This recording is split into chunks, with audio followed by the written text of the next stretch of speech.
స్తోత్రము. మీ అందరికీ వందనాలు. ఈ దినము కొరకై ఏర్పాటు చేయబడిన వాక్య భాగము యోహాను సువార్త 19వ అధ్యాయం 30వ వచనం.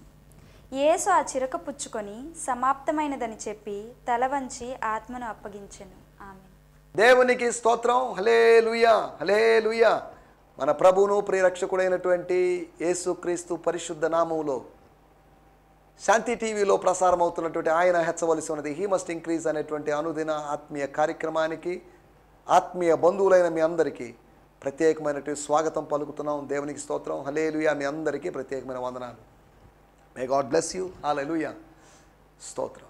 మరొక పర్యాయం ఇలా మీ ముందుకు రావడానికి ప్రభు నాకు ఇచ్చినట్టు అవకాశాన్ని బట్టి నేను దేవుని స్తుతిస్తున్నాను. ప్రభు కృపను బట్టి 1090 ఎపిసోడ్లు చేయడానికి ప్రభు సహాయం చేశాడు. ఇంకా మనం ఇక్కడితో ఆగడం లేదు, ఆగిపోవడం లేదు, కానీ మనం సాగిపోతున్నాం. సాగిపోవడానికి సహాయం చేస్తున్నటువంటి స్వర్గాన్ని బట్టి నేను స్తుతిస్తున్నాను. సాగిపోవడానికి ఆయన సహాయం చేస్తున్నాడు. స్వర్గములో ఉన్నటువంటి దేవుడు, సృష్టికర్త అయిన దేవుడు సహాయం చేస్తున్నాడు. ఆయన సహాయం లేనిదే మనం సాగిపోలేం. ఆయన సహాయ నిరాకరణ చేశాడనుకోండి, మనం ఆగిపోయి ఉండేవాళ్ళం. ఆయన సహాయం అందుతూ ఉంది. ఆయన సహాయం ఒక ప్రవాహంలాగా మన దగ్గరికి వస్తుంది కాబట్టి మనం ముందుకు సాగుతున్నాం. ఆయన మనల్ని పుష్ చేస్తున్నాడు, ఆయన మనల్ని నెడుతున్నాడు, ఆయన తోస్తున్నాడు. వెళ్ళండి వెళ్ళండి వెళ్ళండి అన్నట్టుగా గో గో గో అంటున్నాడు. స్తోత్రం. దేవుడు మనతో మాట్లాడేది గో, వెళ్ళండి, go higher, go deeper, go far, go to the people, go to the hospitals, go to villages, go to towns, go to schools, go to campuses, go go అంటున్నాడు. Go to the nations, వెళ్ళండి, నేషన్స్కి వెళ్ళండి, భూటాన్కి వెళ్ళండి, ఫిలిప్పైన్స్కి వెళ్ళండి, మలేషియాకి వెళ్ళండి, సింగపూర్కి వెళ్ళండి, థాయిలాండ్కి వెళ్ళండి, ఇంకా వెళ్ళండి వెళ్ళండి, ఇజ్రాయెల్కి వెళ్ళండి, అమెరికాకి వెళ్ళండి, ఆఫ్రికాకి వెళ్ళండి, వెళ్ళమని చెప్తున్నాడు. He says go. దేవుడు చెప్తుంటే మాట, వెళ్ళండి వెళ్ళండి. స్తోత్రం. ఇప్పటి వరకు వెళ్ళలేకపోతే వెళ్ళడానికి ప్రభు మనకు సహాయం చేయనుగాక. ప్రభు సహాయం చేస్తే మనం ఎక్కడికైనా వెళ్ళగలం. బూది గంతముల వరకు వెళ్ళగలం. బూది గంతముల వరకు సాక్షులుగా ఉండడానికి, సైట్ సీయింగ్ కాదు, షాపింగ్ కాదు. బూదిగంతముల వరకు మీరు నాకు సాక్షులై ఉంటారు. బూదిగంతముల వరకు వెళ్ళి షాపింగ్ చేసుకుంటూ కూర్చుంటారు, సైట్ సీయింగ్ చూసుకుంటూ ఉంటారు అని కాదు. బూదిగంతముల వరకు మనం సాక్షులుగా ఉండాల్సిన అవసరం ఉంది. దేవుడు పంపించాలి, మనలో అనేక మంది పంపించాలి. నెల్లూరు జిల్లా నుంచి, నెల్లూరు టౌన్ నుంచి కొంతమంది పాస్టర్ని దేవుడు దేశ విదేశాలకు పంపించాలి. సైట్ సీయింగ్లకో పాస్టర్ల కాన్ఫరెన్స్లకు కాదు పంపించాల్సింది, సువార్త ప్రకటించడానికి, వాక్యం ప్రకటించడానికి, వాక్యం బోధించడానికి. స్తోత్రం. హల్లెలూయా, హల్లెలూయా. స్తోత్రం. ప్రభు కృపను బట్టి వేరు వేరు ప్రదేశాల్లో, ఆంధ్రప్రదేశ్లోనే కాదు, ఇంచుమించు భారతదేశంలోనే 12-13 రాష్ట్రాలకు పైగా వెళ్ళడానికి, దేవుని వాక్యం ప్రకటించడానికి దేవుడు నాకు సాయం చేశాడు. అనేక వందల వేల గ్రామాలు వెళ్ళడానికి ప్రభు నాకు సాయం చేశాడు. స్తోత్రం. హల్లెలూయా, హల్లెలూయా. ఇవన్నీ నాకు అసాధ్యమైన కార్యాలు, కానీ ఆయనకు సుసాధ్యమైన కార్యాలు. దేవునికి స్తోత్రం. హల్లెలూయా. గత ఎపిసోడ్లో, నిన్నటి ఎపిసోడ్లో మనము ఒక విషయం ఆలోచించాం. వంతెన లాంటి వ్యక్తి అనగా a person like a bridge, ఆయన గురించి మనము మాట్లాడుకున్నాం. వంతెన లాంటి వ్యక్తి, ఆయన వంతెనలాగా ఎవరెవరిని కలిపాడు అనేటువంటి విషయాలు మనం ఆలోచించాం. యేసు వంతెన లాంటి వాడు. స్వర్గానికి భూమికి వేయబడిన నిచ్చెన, కొన్ని వేల సంవత్సరాల క్రితం ఈ లోకానికి వచ్చిన నిచ్చెన. ఆకాశంలో వాళ్ళు ఆకాశంలోనే ఉండిపోయారు, భూమి మీద ఉన్నవాళ్ళు భూమి మీద ఉండిపోయారు. దేవదూతలు ఎక్కుతూ దిగుతూ ఉన్నారట. దేవదూతలు ఎక్కుతూ దిగుతూ ఉండాలంటే నిచ్చెన కావాల్సి వచ్చింది. అవునండి, నిచ్చెన లేకుండా గబ్రియల్ దేవదూత వచ్చాడు కదా, అవును. కానీ నిచ్చెన వేయబడినప్పుడు మాత్రం దేవదూతలు దిగుతూ ఉన్నారని కాదు, దిగిన వాళ్ళు ఎంతమంది ఎక్కుతున్నారు, ఎంతమంది దిగుతున్నారో మనకు తెలియదు. ఎక్కుతూ దిగుతూ ఎక్కుతూ దిగుతున్నారు. అనగా there is a possibility, there is a door open to have access to go to heaven, enter to heaven. అనగా నిత్యత్వములోకి, ఇటర్నిటీలోకి మనం ప్రవేశించడానికి మనకు ఒక ద్వారం తెరవబడింది. పరిశుద్ధ స్థలానికి, అతి పరిశుద్ధ స్థలానికి మధ్యలో ఉన్న తెర చినిగిపోయింది చూసారా? దేవాలయపు తెర నడిమికి చినిగినని రాయబడిని చూసారా? ఇక ఇట్స్ ఓపెన్. ఇంతకుముందు ఓపెన్ కాదు, ఇట్స్ ఎ సీక్రెట్. ఇంతకుముందు ఇది mystery. Now it's not a mystery. Everything is visible, everything is transparent. ప్రతిదీ పారదర్శకంగా కనిపిస్తుంది, ఏం జరుగుతుంది ఏంటి అనేది. He made it as open. రహస్యాలను కూడా ఆయన బయలుపరిచాడు, మిస్టరీస్ని ఆయన రివీల్ చేశాడు. హల్లెలూయా, స్తోత్రం. అలాగే భూమికి బ్యూలా దేశానికి ఒక సంబంధాన్ని కలిపాడు, ఒక బంధాన్ని కలిపాడు. బ్యూలా దేశం అంటే పరలోకం. భూమికి బ్యూలా దేశానికి ఒక బంధాన్ని వేశాడు, ఒక నిచ్చెన వేశాడు. ఆ నిచ్చెన యేసుక్రీస్తు అని. అలాగైతే యేసుక్రీస్తు మీద దేవదూతలు ఎక్కడం ఏంది దిగడం ఏంటి అని దయచేసి అక్షరార్థంగా వ్యాఖ్యానించొద్దు. యేసుక్రీస్తును ఆధారంగా చేసుకొని ఎక్కుతూ దిగుతున్నారు, యేసుక్రీస్తును ఆధారంగా చేసుకుని వెళుతున్నారు. యేసుక్రీస్తును ఆజ్ఞను బట్టి కిందకు వచ్చారు, యేసుక్రీస్తును బట్టి తండ్రి దగ్గరికి వెళ్తారు. స్తోత్రం, హల్లెలూయా. నా ద్వారా తప్ప ఎవ్వడను తండ్రి వద్దకు రాలేడు అనగా క్రైస్తవేతర మన ముస్లిం సోదరులకు చెప్పాలంటే జన్నత్తుకు వెళ్ళలేరు. ఈసాలే సలాం, కలీమతుల్లా ఆయన ద్వారా మాత్రమే వెళ్ళగలం. దేవుని స్తోత్రం, హల్లెలూయా. ఈసా నబీ ద్వారా మాత్రమే వెళ్ళగలం. సరే, దేవుని స్తోత్రం. మన టెంట్లోకి మనం వెళ్ళలేదు. గత ఎపిసోడ్లో వంతెన లాంటి వ్యక్తి ఆయన సైనికులను గలిపాడని, వస్త్రాలు పంచుకుంటున్నటువంటి యేసు యొక్క వస్త్రాల మీద ఆశ కలిగి దాన్ని 4 ముక్కలుగా చింపుకొని యేసు యొక్క అంగీని చింపకుండా ఎవరికి చీటీ ప్రకారం ఎవరికోసం అని పంచుకోవాలని యేసు వస్త్రాల మీద వ్యామోహం పెంచుకున్నటువంటి వ్యక్తులను కలిపినటువంటి ప్రవచనాత్మకమైనటువంటి నెరవేర్పును మనం అక్కడ చూస్తున్నాం. రెండోది, ఆయన సభ్యులను గలిపాడని అనగా మరియను యోహానుని అనగా మరియకి యోహానికి మధ్యలో ఏదో గ్యాప్ ఉంది, వాళ్ళ మధ్యలో గొడవలు ఉన్నాయని దాని అర్థం అది కాదు. చేర్చుకున్నాడు. ఆమెను చేర్చుకోవడానికి ఆమె సహోదరి ఉంది, ఆమెను చేర్చుకోవడానికి క్లోపా భార్య అయినటువంటి మరి ఉంది, ఆమెను చేర్చుకోవడానికి మగ్దలేని మరి ఉంది. కానీ ఆమెను చేర్చుకోవడానికి దేవుడు ఒక వ్యక్తిని, దేవుని కుమారుడు ఒక వ్యక్తిని సూచించాడు. వెంటనే మరి ఉండి, అయ్యా నాకు యోహాన్తో ఉండాలంటే కష్టం, మా చెల్లి ఉంది కదా, మా చెల్లితో పాటు ఉంటాను నేను అనలేదు. లేకపోతే 7 దెయ్యాలు వెళ్ళగొట్టినట్టే మగ్దలేని మరి ఉంది కదా, ఆమెతో పాటు ఉండిపోతానని, ఇద్దరు అడ్జస్ట్ అయిపోతాంలే, ఎలాగూ నా భర్త అనగా మీ భౌతికమైన తండ్రి యోసేపు గారు చనిపోయారు కదా, నేనేం చేస్తాను, ఎక్కడో ఉండిపోతానులే. యేసుకు మిగిలినటువంటి కుమారులు కుమార్తెలు, మరియకు మిగిలిన కుమారులు కుమార్తెలు ఉన్నట్లయితే వాళ్ళ దగ్గరికి వాళ్ళకెందుకు అప్పగించలేదు? కాబట్టి దీన్ని ఆధారంగా చేసుకొని మరియకు యేసు తప్ప వేరే వాళ్ళు ఎవరు లేరని కొంతమంది వాదిస్తున్నారు. సరే, ఇప్పుడు వాటి వాదనలోకి వెళ్ళలేదు. యేసు తర్వాత మరియకు పిల్లలు ఉన్నారా, సంతానం పుట్టారా లేదా అనేటి వివాదాల్లోకి మనం వెళ్ళలేదు.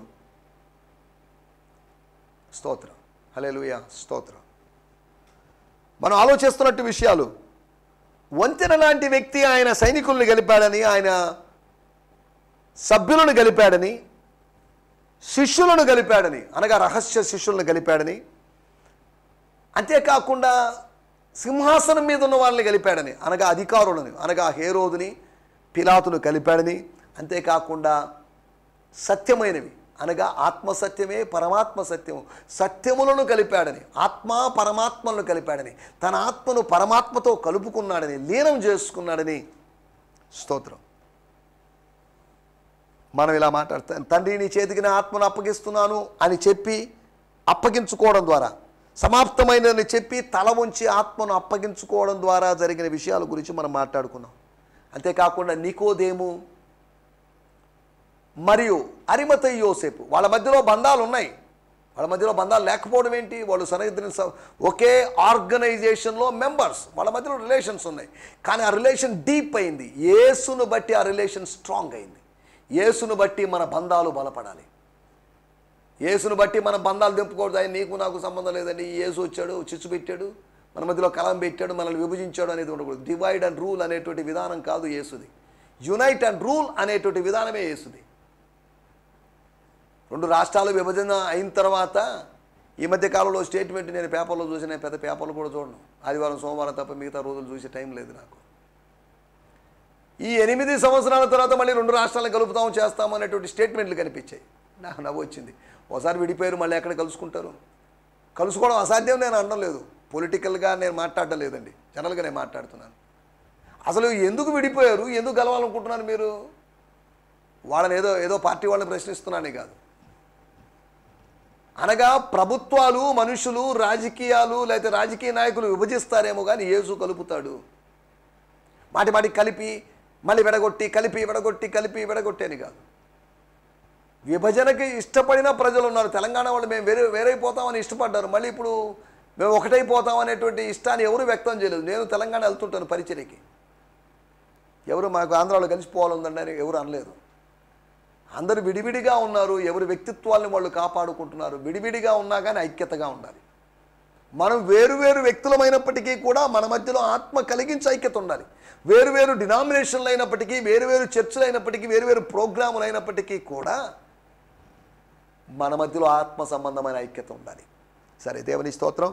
యేసు సైనికులను కలిపాడని, సభ్యులను కలిపాడని, సత్యాల్ని కలిపాడని, అనగా ఆత్మ పరమాత్మ అనేటువంటి సత్యాల్ని, అంతేకాకుండా శిష్యుల్ని కలిపాడని, అనగా రహస్య శిష్యుల్ని కలిపాడని, అంతేకాకుండా సింహాసనం మీద ఉన్న వారిని కలిపాడని 5 విషయాలు మనం గత ఎపిసోడ్లో ఆలోచించాం. దేవుని స్తోత్రం. హల్లెలూయా. దయచేసి జ్ఞాపకం చేసుకోండి. మీకు ఎటువంటి ప్రార్థనా మనవులు ఉన్నా మీరు ఇమీడియట్లీ తెలియజేయండి. అంతేకాకుండా నేను బోధిస్తున్న విషయాలు మీకు ఏమైనా సందేహాలు ఉన్నట్లయితే, మీకు ఏమైనా డౌట్స్ కానీ, మీరు ఏదైనా చెప్పదలుచుకున్నా, మీరు ఇంకా ఏదైనా పాయింట్ యాడ్ చేయదలుచుకున్నా, ఏదైనా వివరణ మీరు కోరినా దయచేసి ఇప్పుడే సంప్రదించండి. నా వాట్సాప్ నంబర్లు, నా నంబర్లు, ఫోన్ నంబర్స్ ఇక్కడ డిస్ప్లే అవుతున్నాయి. నా ఈమెయిల్ ఐడి కూడా ఉంది, gfi@gmail.com. GFI అంటే GFI Gideon fellowship international. HMI అనగా హీ మస్ట్ ఇంక్రీజ్ అనగా యేసు హెచ్చించబడాలి అనగా మన కార్యక్రమం, అనగా GFI వారి HMI కార్యక్రమం అనేటువంటి ఉద్దేశంతో ఆ ఐడి అప్పట్లో 2015లో నేను స్టార్ట్ చేశాను కనుక నేను వాడడానికి నా వ్యక్తిగతమైన అవసరాల కోసం, కమ్యూనికేషన్ కోసం నేను దాన్ని వాడాను కనుక GFI@2015 అనేటువంటి ఈమెయిల్ ఐడితో మీరు నన్ను సంప్రదించవచ్చు. SMS ద్వారా, వాట్సాప్ల ద్వారా మీరు ఇలా వేరు విధానాల్లో నన్ను కాంటాక్ట్ చేయొచ్చు. స్తోత్రం. రండి, ఈ దినము కొరకై ఏర్పాటు చేయబడిన లేఖన భాగాన్ని మనం చదువుకుందాం. యోహాను సువార్త 19వ అధ్యాయము 30వ వచనం. యోహాను సువార్త 19వ అధ్యాయము. యేసు ఆ చిరక పుచ్చుకొని సమాప్తమైనదని చెప్పి తల వంచి ఆత్మను అప్పగించెను. దేవుని స్తోత్రం. సమయంలో నేను ద న్యూ కమ్యూనిటీ బైబిల్ అనేటువంటి ఆ బైబిల్లోంచి కూడా క్యాథలిక్ వర్షన్లోంచి నేను చదువుతున్నాను. యోహాను సువార్త 19వ అధ్యాయము 30వ వచనం. Jesus took the wine and said, it is now fulfilled. Then he bowed his head and gave up the spirit. చూడండి, ట్రాన్స్లేషన్ కాస్త భిన్నంగా ఉంది. జీసస్ టుక్ ద వైన్ అనగా యేసు ఆ ద్రాక్షారసాన్ని, ఆ చేదు కలిపిన ద్రాక్షారసాన్ని తీసుకున్నాడట. అండ్ సెడ్ చెప్పాడు. ఏమని చెప్పాడు? సమాప్తమైనదని చెప్పాడు అని కాదు, ఇట్ ఈస్ నౌ ఫుల్ఫిల్డ్ అని చెప్పాడట. అనగా ఏం చెప్పాడు? ఇది లేదా అది ఇప్పుడు నెరవేరింది. అనగా ఇది నెరవేరింది, ఇప్పుడు నెరవేరింది, సమాప్తమైందని కాదు. It is now finished. ఏదో సంథింగ్ ఈజ్ నౌ ఫినిష్డ్. ఏది జరిగిందో అది ఫినిష్ అయిపోయింది, అది నెరవేరింది. ఫినిష్ అయింది అని కాదు, ఫుల్ఫిల్డ్ అనగా నెరవేరింది. నెరవేరింది అంటే ఏమని అర్థం? ముందుగా ప్రవచించబడింది కాబట్టి, ప్రవచించబడింది, ముందుగా చెప్పబడింది, ప్రస్తావించబడింది జరిగితే దాన్ని నెరవేరింది అంటాం. జరిగిన దాన్నే మనం నెరవేరింది అని అనడం లేదు. ముందుగా జరగబోతుందని చెప్పబడితే, నేను దీన్ని కూడా బ్రియాన్ సిమ్మన్స్ గారి తర్జుమాలు కూడా చదువుతున్నాను. యోహాను సువార్త 19వ అధ్యాయము 30వ వచనం. స్తోత్రం. When he had sipped the sour wine, he said, it is finished, my bride. Then he bowed his head and surrendered his spirit to God. స్తోత్రం.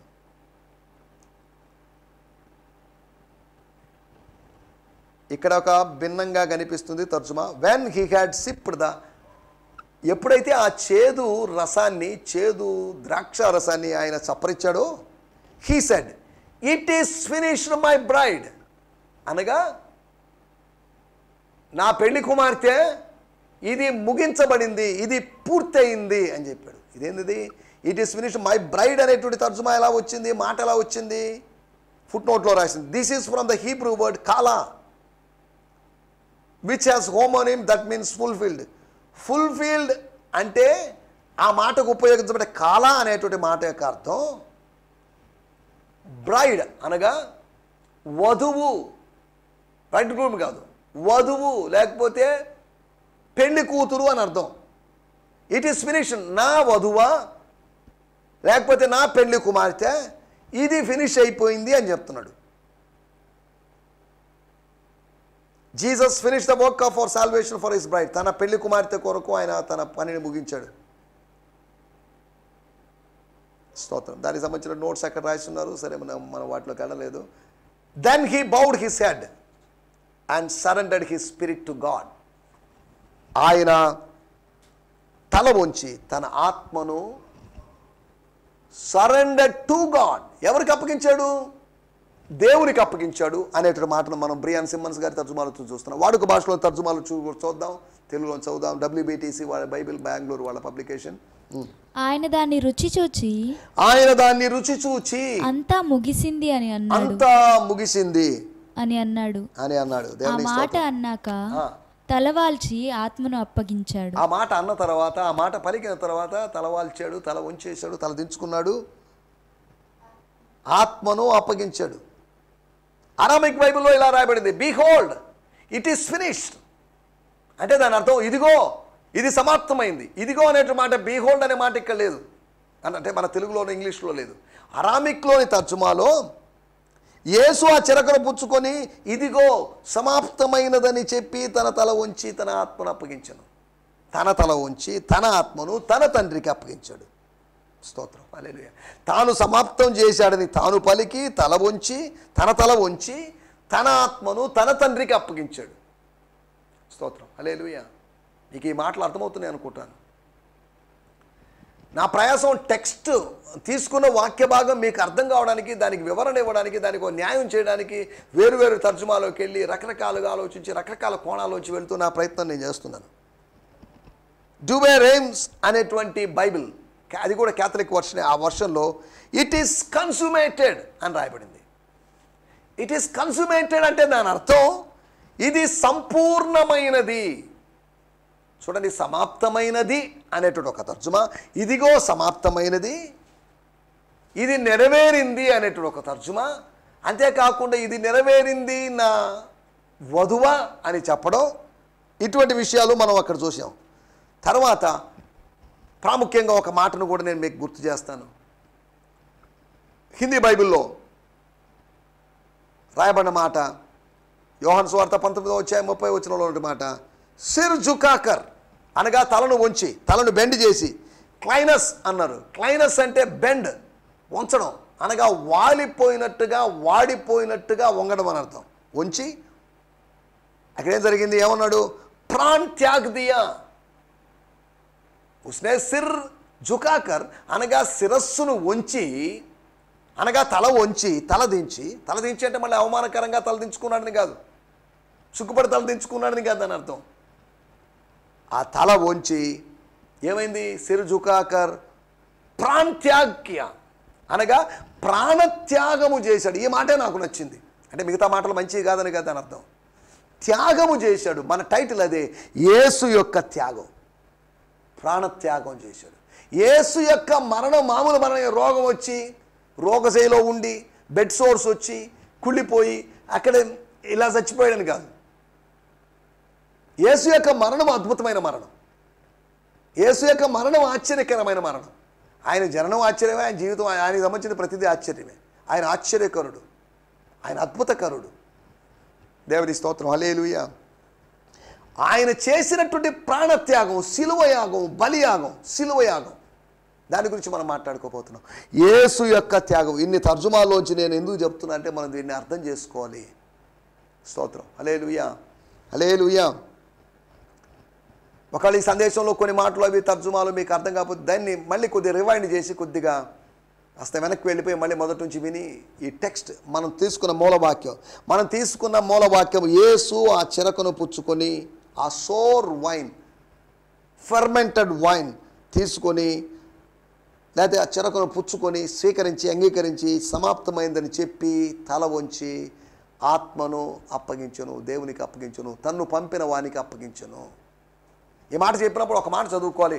మొదటి పేతురు పత్రికలో ఉన్నటువంటి మాట ఎందుకు కనెక్టివ్గా ఉన్నటువంటి దానికి సంబంధించినటువంటి మాటలాగా ఉంటుంది కనుక, అనగా అది యేసు ప్రభువుకు సంబంధించిన మాటని కాదు దాని అర్థం.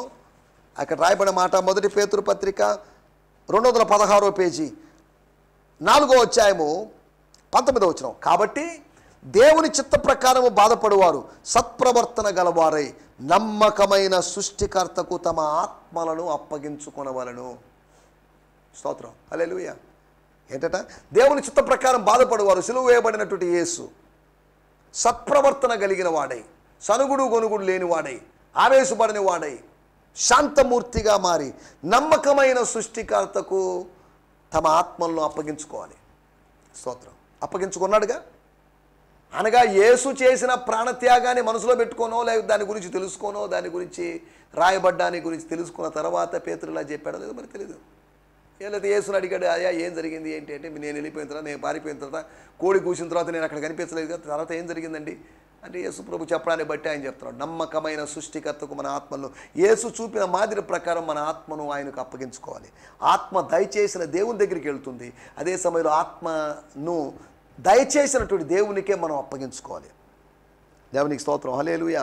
యేసు యొక్క త్యాగం, యేసు యొక్క 4 విధాలైన త్యాగాన్ని మీకు జ్ఞాపకం చేయాలని ఆశిస్తున్నాను. యోహాను సువార్త మొట్టమొదటి మాట, యోహాను సువార్త 19వ అధ్యాయము 9వ వచనం. స్తోత్రం. యోహాను సువార్త, ఎక్కడి నుండి వచ్చితివని యేసును అడిగాను. నువ్వు ఎక్కడి నుంచి వచ్చితివని యేసును అడిగాడు. అయితే యేసు అతనికి ఏ ఉత్తరము ఇయ్యలేదు. అతనికి అనగా అడిగిన వానికి, ఇంటరాగేషన్ చేసిన వానికి, ప్రశ్నించిన వానికి, ప్రశ్నించినట్టు పొంతు పిలాతుకి ఎటువంటి సమాధానం చెప్పలేదని రాయబడింది. And coming back in to the court he asked Jesus, where are you from? But Jesus gave him no answer. ఆయన యేసు నిరుత్తరుడయ్యాడని కాదు, యేసు దగ్గర చెప్పడానికి బా ఏం చెప్పాలబ్బా, ఏం సమాధానం చెప్పినా రిస్కే, ఏం చేయాలని ఆలోచిస్తూ ఉన్నాడని కాదు, సమయం తీసుకొని చెప్పాడని కాదు దాని అర్థం. 9వ వచనంలో రాయబడింది, నేను మరలా చదువుతున్నాను. So he took Jesus back inside and said to him, where have you come from? But once again silence fill the room. ఇక్కడ చూడండి, తర్జుమా చూడండి, ఒక పొయిటికల్గా ఉంది. బట్ వన్స్ అగైన్, మరొక పర్యాయము, silence fill the room. Silence fill the room అనగా ఆ నిశ్శబ్దం, ఆ శబ్దరాహిత్యము ఆ గదంతా, ఆ అంతఃపురం అంతా, అధికార మందిరం అంతా వ్యాపించింది. యోహాను సువార్త 12వ అధ్యాయంలో ఆ ఇల్లు అత్తరు వాసనతో నిండును అని రాయబడింది. ఈ ఇల్లు లేదా ఈ అధికార మందిరము నిశ్శబ్దముతో వ్యాపించింది, నిశ్శబ్దపు పరిమళంతో వ్యాపించింది. నిశ్శబ్దపు పరిమళము అక్కడ స్ప్రెడ్ అయింది. దేవుని స్తోత్రం, హల్లెలూయా, హల్లెలూయా. యేసు యొక్క త్యాగం ఏం చేశాడు? ఆయన త్యాగం చేశాడా? త్యాగమూర్తే కదా, గ్యారంటీ, దాని గురించి ఎటువంటి సందేహం లేదు. ఆయన దోచుకున్నవాడు కాదు, త్యాగం చేసిన వాడే. దోచుకోవడానికి తనను తాను అప్పగించుకున్నవాడే కానీ ఎవరిని దోచుకున్నవాడు కాదు, ఎవరిని మోసగించిన వాడు కాదు. ఒకటి, ఆయన వాక్కు త్యాగం చేశాడు, అనగా మాట్లాడగలిగినప్పటికీ మౌనంగా ఉన్నాడు. కొంతమంది మాటలు విని సౌలు చెవిటివాడైనట్టు ఊరుకున్నాడు, విన్నాడు కానీ చెవిటివాడైనట్టు ఊరుకున్నాడు, వినబడనట్టుగా ఉన్నాడు. భక్తులు దేవుని బిడ్డలు గుర్తుపెట్టుకొని చెవిటివాళ్ళలాగా, మూగోళ్ళలాగా, గుడ్డోళ్ళలాగా మనం ఉండిపోవాలంతే.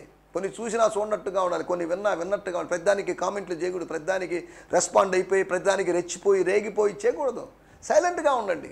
దేవుని బిడ్డలు అలా సంయమనం పాటించాలి, సెల్ఫ్ కంట్రోల్లో ఉండాలి. స్తోత్రం. ఎమోషనల్ కాకూడదు, ప్రతిదానికి ఉద్రేకపూరితం కాకూడదు, ప్రతిదానికి సెంటిమెంటల్గా మారకూడదు. జాగ్రత్తగా ఉందాం. దేవుని స్తోత్రం. ఒకటి, వాక్కు యొక్క త్యాగం. రెండో విషయాన్ని నేను మీకు జ్ఞాపకం చేస్తాను. యోహాను సువార్త 19వ అధ్యాయము 24వ వచనం. వారు నా వస్త్రములను తమలో పంచుకొని నా అంగీ కోసము చీట్లు వేసిరి అనేటువంటి ప్రవచనం, లేఖనము నెరవేరినట్లు లేఖనం అది, అది ప్రవచనం. అది ప్రవచనాన్ని లేఖనం అని కూడా అన్నారు. లేఖనములో ఉన్నాయి ప్రవచనాలు, అది నెరవేరినట్లు ఇది జరిగిన, అందుకే సైనికులు ఇలాగు చేసిరి. రెండో విషయము, వస్త్ర త్యాగము చేశాడు. ఒకటి, వాక్కు త్యాగం చేశాడు, మాట్లాడాల్సిన వాడు మాట్లాడలేదు. రెండోది, వస్త్రాన్ని త్యాగం చేశాడు. వాళ్ళకి వస్త్రాన్ని ఇచ్చి తాను అర్ధనగ్నంగా మారాడు, వస్త్ర త్యాగం చేశాడు. మన ఆత్మీయ నగ్నత్వాన్ని కప్పడానికి ఆయన నీతి వస్త్రాన్ని ధరింపజేశాడు మనకు. రక్షణ వస్త్రాన్ని, స్తుతి వస్త్రాన్ని, ఉల్లాస వస్త్రాన్ని ధరింపజేశాడు. మూడో విషయాన్ని నేను మీకు జ్ఞాపకం చేస్తాను. యోహాను సువార్త 19:27 తరువాత శిష్యుని చూచి ఇదిగో నీ తల్లి అని చెప్పాను. ఆ గడియ నుండి ఆ శిష్యుడు ఆమెను తన ఇంట చేర్చుకున్నాను. తన తల్లిని త్యాగం చేశాడు. మేము కూడా ఓల్డేజ్ హోముల్లోనూ తల్లిదండ్రులు, పెద్దవాళ్ళని, పేరెంట్స్ చేరుస్తున్నాం కానీ మేము చేసే త్యాగం కాదు. తర్వాత ఆయన 40 దినాలు భూమి మీద ఉంటాడని ఆయనకి తెలుసు. అయినప్పటికీ తల్లి బాధ్యత తన స్నేహితునికి, తన సహోదరునికి అప్పగించాడు, తన శిష్యునికి అప్పగించాడు. మనకిష్టమైన వ్యక్తుల్ని మనం త్యాగం చేయాలి, అప్పగించాలి. తనకిష్టమైనటువంటి ఇస్సాకును బలిపీఠం మీద పెట్టాడు. నీకిష్టమైన దాన్ని నీ కళ్ళ ముందు నుంచి తీసేస్తానని దేవుడు ఒక ప్రవక్తతో చెప్పాడు, బైబిల్లోని ప్రవక్తతో. స్తోత్రం, హల్లెలూయా. మనకిష్టమైన వాటిని మనం త్యాగం చేయాలి. మనకిష్టమైన బిడ్డలు కావచ్చు, ప్రభా బిడ్డలు మీ చేతిలో సమర్పిస్తున్నాను, వాళ్ళు నా బిడ్డలు కాదు నీ బిడ్డలు అని చెప్పుకోవాలి.